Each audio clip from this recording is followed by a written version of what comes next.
Hello guys, welcome to the channel. और आज हम लोग बात करेंगे दुनिया के सबसे महानतम इन्वेस्टर के बारे में और उनका जो सबसे बेस्ट रूल है। और उस रूल को फॉलो कर कर ही काफ़ी इन्वेस्टर आगे बढ़ चुके हैं और इन्वेस्टिंग की दुनिया में सफल हो चुके हैं। तो उन सारी रूल के बारे में हम लोग सीखेंगे। तो चलिए वीडियो को शुरू करते हैं और सबसे पहले पढ़ते हैं पहला पॉइंट। तो पहला पॉइंट है कि नेवर लॉस योर मनी। और वॉरेन बफेट जी का दो रूल है। पहला है कि नेवर लॉस योर मनी और दूसरा है कि फॉलो फर्स्ट वन, यानी कि आप लोग को जो मनी है वो लॉस नहीं करना है। तो इसका मतलब ये नहीं है कि इन्वेस्टिंग की दुनिया में आप लोग को कहीं ना कहीं लॉस ना हुआ हो। इसका मतलब ये है कि अगर उससे लॉस हो रहा है तो उससे सीख कर और उस जो मनी हम लोग का लॉस हुआ है उसको कैसे उससे लाभ भी ले लेना है, कैसे आप लोग को उससे प्रॉफिट भी कर लेना है। तो ये सबसे बड़ी चीज़ है। तो ये तो हो गई पहला पॉइंट। चलिए बढ़ते हैं दूसरे पॉइंट की तरफ। तो दूसरा पॉइंट है कि अपने आप में इन्वेस्ट करना। तो काफ़ी लोग सोचेंगे कि भाई इन्वेस्टिंग की दुनिया में फिर इन्वेस्ट करेंगे, अपने आप में क्या इन्वेस्ट करेंगे। तो इसका सबसे बड़ा जो प्रॉफिट है वो ये है कि अगर हम लोग अपने आप में इन्वेस्ट करते हैं और काफ़ी अगर हम लोग का इंटरेस्ट है अगर इन्वेस्टिंग में, तो इन्वेस्ट करते करते फिर सीखते रहते हैं। काफ़ी बुक भी है और बुक पढ़ते पढ़ते उससे काफ़ी चीज़ सीखेंगे कि इन्वेस्टिंग के कौन सी हम लोग ऐसा भी होता है कि कई चीज़ नहीं जानते हैं तो वो चीज़ हम लोग सीखेंगे बुक के तरफ से। तो ये एक अच्छी चीज़ है। अगर और इन्वेस्टिंग के भी कई बुक है, खुद वॉरेन बफेट जी जो द इंटेलिजेंट इन्वेस्टर बुक है उनको खुद रिकमेंड करते हैं कि अगर इन्वेस्टिंग के दुनिया में आए तो उसको एक बार समझ लीजिए।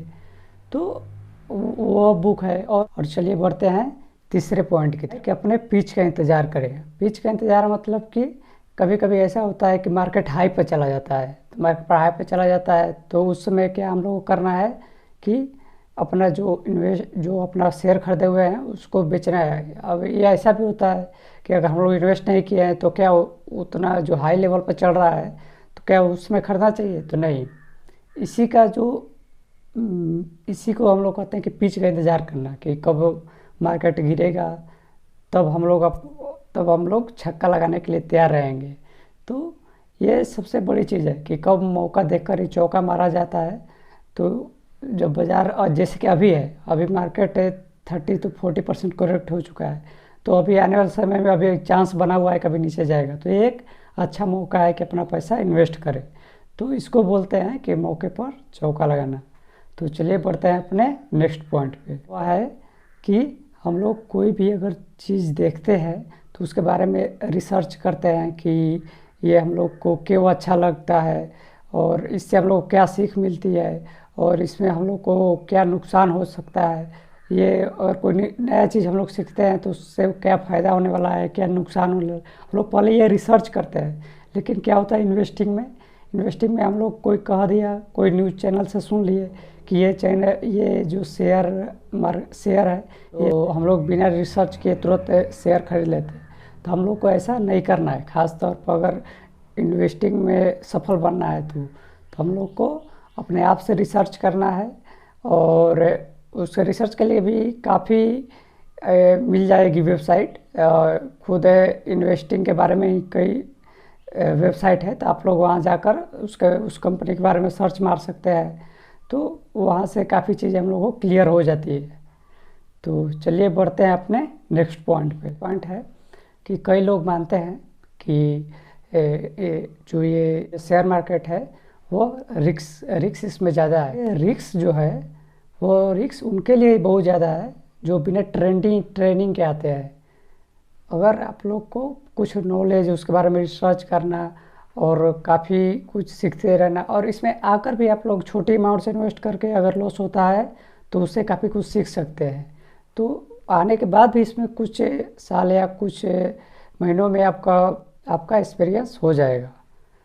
तो चलिए बढ़ते हैं अपने नेक्स्ट पॉइंट पे। जो अगला पॉइंट है उसमें वॉरेन बफेट सर जी कहते हैं कि जब सभी लोग ग्रीडी हो तो उस समय आप लोग को फियरफुल होना चाहिए और जब सभी लोग डरे हुए हो तो फिर आप लोग को ग्रीडी होना चाहिए। तो इसका क्या मतलब है, देखते हैं एक एग्जाम्पल को।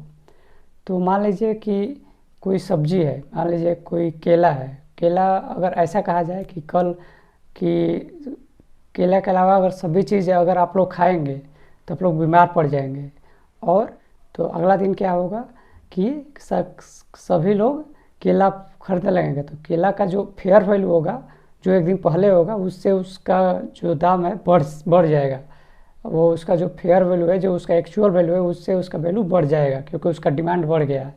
अब वहीं ऐसा अगर कर दिया जाए कि अगला दिन कि केला खाने से बीमार पड़ सकते हैं, इसके अलावा सभी चीज़ खा सकते हैं, तो उससे कुछ नहीं होगा। तो इससे क्या होगा कि जो केला का वैल्यू है वो फेयर प्राइस से भी डाउन चला जाएगा। तो ये सबसे इसी को कहते हैं मौका पर देकर चौका लगाना, कि जब सभी लोग ग्रीडी हो तो आप लोग को फेयरफुल होना चाहिए, और सभी लोग फेयरफुल है तो आप लोग को ग्रीडी होना चाहिए। यानी कि आप लोग को लालची होना चाहिए। जब सभी लोग डरे हुए हैं, और जब सभी लोग डरे हुए तो आप लोग को लालची होना चाहिए।